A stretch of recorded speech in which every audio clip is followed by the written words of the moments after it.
किसी ने बड़े कमाल की बात कही है कि अगर किसी का चरित्र जानना है तो बस उसके मित्र जान लो। मैं छोटी सी कहानी सुनाता हूं। एक देश में एक बड़ा कमाल का फोटोग्राफर था। बहुत अच्छी फोटोज क्लिक करता था, बहुत क्रिएटिव था, नए नए तरीकों से, नए नए ढंग से जो अपने काम को आगे बढ़ाता था। और एक दिन उसे एक बड़ा सुंदर ख्याल आया कि मेरे इस प्यारे देश में सबसे प्यारे चेहरे को ढूंढता हूं, सबसे सौम्य शांत चेहरे को ढूंढता हूं, उसकी तस्वीर क्लिक करता हूं। कुछ ही दिनों बाद उस देश की राजधानी में एक एग्जीबिशन लगने वाली थी, तो वो निकल गया 2-3 महीने के अपने सफर पर। अलग अलग शहरों में गया, अलग अलग राज्य की राजधानी में गया, लेकिन उसे वो सौम्य चेहरा नहीं मिला। फिर एक दिन वो शहर से दूर जंगल में जहां एक विश्वविद्यालय था, यूनिवर्सिटी थी, वहां पहुंचा और उसने देखा कि उस यूनिवर्सिटी में पढ़ने वाला एक स्टूडेंट बहुत ही सौम्य शांत था। उसके साथ वाले जो दोस्त थे उनसे बात की कि इसका व्यवहार कैसा है, तो उन्होंने बताया कि बहुत ही सौम्य है, बहुत सरल है, सहज है। तो दूर से उस फोटोग्राफर ने बिना उसको बताया उसकी तस्वीर क्लिक कर ली और जाकर के एग्जीबिशन में उसे डिस्प्ले कर दिया। बहुत तारीफें बटोरी। इस घटना को साल पर साल बीतते गए। 10 साल बाद उस फोटोग्राफर के मन में फिर से वही ख्याल आया, लेकिन अब की बार ख्याल थोड़ा सा ट्विस्ट के साथ था। फोटोग्राफर के मन में आया कि 10 साल पहले मैंने अपने देश के सबसे सौम्य चेहरे की पिक्चर क्लिक की थी, क्यों ना अब इस देश के सबसे क्रूर चेहरे की, डरावने चेहरे की, जो देखने में ही खौफनाक है, उसकी तस्वीर क्लिक करता हूं। एक देवता वाली तो हो गई, अब थोड़ा असुर का जिस पर भाव आ रहा है चेहरे पर, उसको ढूंढता। तो निकल पड़ा अपनी तलाश में। बाहर तो कोई मिला नहीं। उसे पता था कि ऐसे लोग कहां मिल सकते हैं, जेल में मिल सकते हैं, जिन्होंने बड़े बड़े अपराध कर दिए, उनके चेहरे तो खौफनाक होते हैं। तो अलग अलग जेलों में गया, अलग अलग राज्यों में गया, अलग अलग जेलों में गया, उसे वो चेहरा नहीं मिला।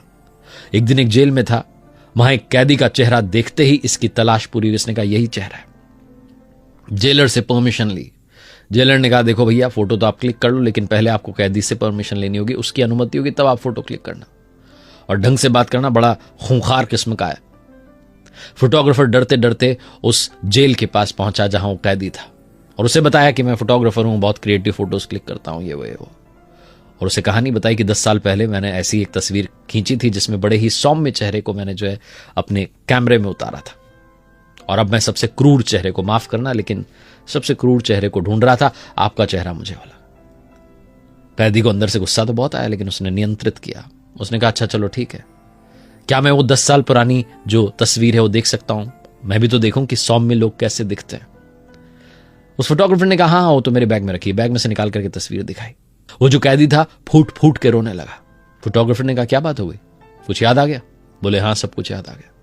ये मैं ही हूं, 10 साल पुराना मैं। फोटोग्राफर ने चेहरे मिलाए, बोले हाँ ये तो आप ही हैं। ये हाल कैसे हुआ, यहां कैसे पहुंचे? उस कैदी ने कहा बस मेरा संग बदल गया था। यूनिवर्सिटी में पढ़ता था। बोले हाँ, मैंने यूनिवर्सिटी में जाकर ये तस्वीर खींची थी, वो जो जंगल के बीच में थी। बोले हाँ, वहां मेरा संग बदल गया तो मेरा हाल बदल गया, मेरा ढंग बदल गया। धीरे धीरे छोटे छोटे अपराध करने शुरू किए, फिर बड़े अपराध, और अब यहां आ गया। फोटोग्राफर ने कहा कि अगर आपको एक मौका मिल जाए तो क्या करेंगे बाहर निकलते ही?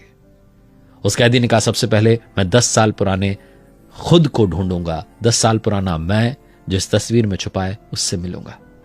बहुत छोटी सी कहानी है। अगर आप अपना संग बदल लेंगे तो जीवन का ढंग बदल जाएगा। एक बार फिर से इस बात पर विचार कीजिएगा। एक बार फिर से वही बात जो अक्सर आपसे कहता हूं, कर दिखाओ कुछ ऐसा कि दुनिया करना चाहे आपके जैसा। याद रखिए, हर